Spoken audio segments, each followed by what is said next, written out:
Well, joining us now from France is rugby commentator and Fiji fan, James Nokise. James, what were your thoughts after that astounding game? Immediate thoughts coming out of the game is that Pool C is wide open and France is absolutely behind Fiji. That was as close to a home game as I think I've ever seen any Pacific nation have in the Northern Hemisphere.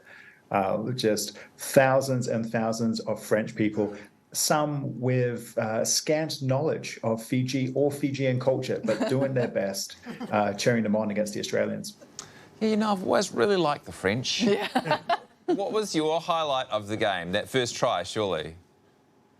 Well, I missed the try that Fiji got because I'm the youngest Pacific reporter over here, so I got sent to get drinks for the Chiefs. But the main highlight was actually Fiji's defence in the second half. There's been a lot made of Pacific teams in the past fading around that 60-minute mark or perhaps losing their poise. Their defence was incredible, which it needed to be, because they started to slip up a little bit. I don't know if it was the pressure of the moment or maybe just a bit of fatigue, but the Fijian defence really held out Australia. The crowds love the Fijians, but not so much the Aussie coach. What's he done?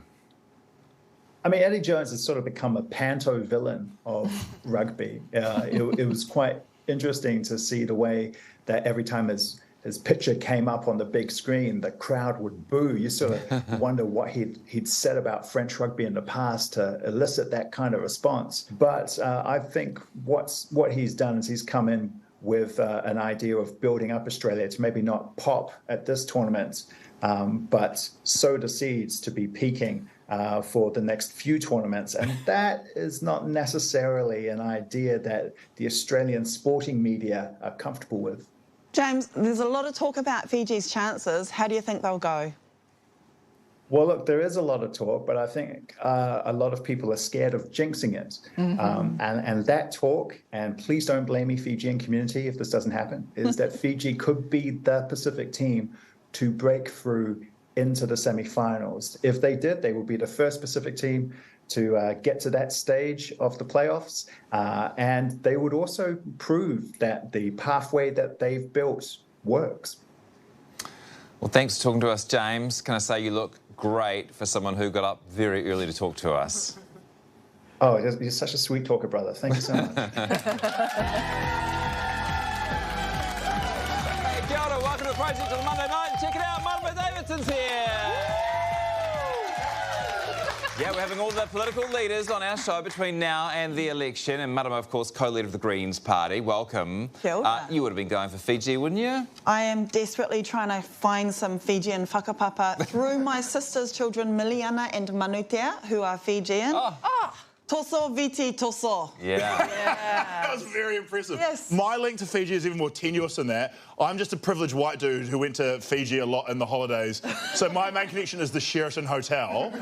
But I'm passionate about that team. There's a lot of Kiwis who go over there. You meet the people and how much they love rugby. When they won the gold in the sevens, they made a $7 bill. That's how committed they are.